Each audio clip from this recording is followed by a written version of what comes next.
what we are looking at here are ballots returned as a part of the early vote, but not the actual vote count. That we won't know until Election Day, of course. But we do know in some states whether Democrats are returning ballots or Republicans are returning ballots. You just mentioned North Carolina. Take a look here. This is what we have. 17,543 Democrats have returned ballots already, compared to 19,533 Republicans. You would think, okay, that's pretty good news for Donald Trump. But compare that to 4 years ago in 2012. Democrats are staying on par, 17,000 or so returned at this point, about 21 days before the election. This data is a couple days old, compared to 34,103 Republican ballots at this point 4 years ago. That is a big warning sign for the Trump campaign that their ground game in North Carolina may not be performing where Romney's did 4 years ago. Let's look at Florida. A similar story here. More people in Florida, so you see higher vote totals. 305,700 Democratic ballots returned, 314,000 Republican ballots returned.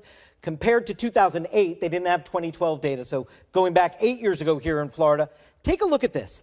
This was about a 9 percentage point lead for the Republicans in 2008 in early vote at this point.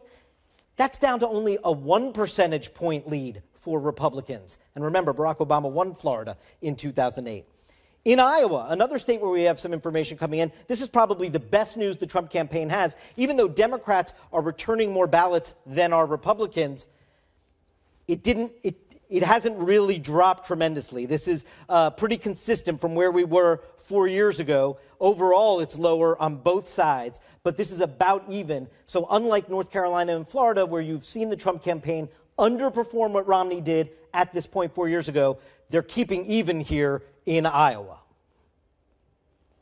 It's pretty stunning when you look at those numbers. In Ohio there, I want to ask you about Ohio, because obviously we have a new poll showing Trump and Clinton tied there.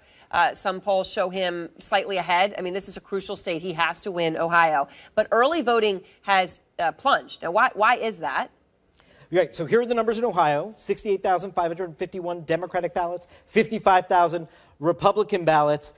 Look at how much lower those numbers are than they were at this point 4 years ago. The reason why? Because Ohio has narrowed how many early voting days exist. So they've had 7 fewer early voting days. It started later. And so that being the case, even though we're at the same point, measuring the same point, many more people had the opportunity to early vote starting earlier in the process 4 years ago. There's a lot of ground to make up here. If people want to cast their ballot early, they're going to have to start getting there fast.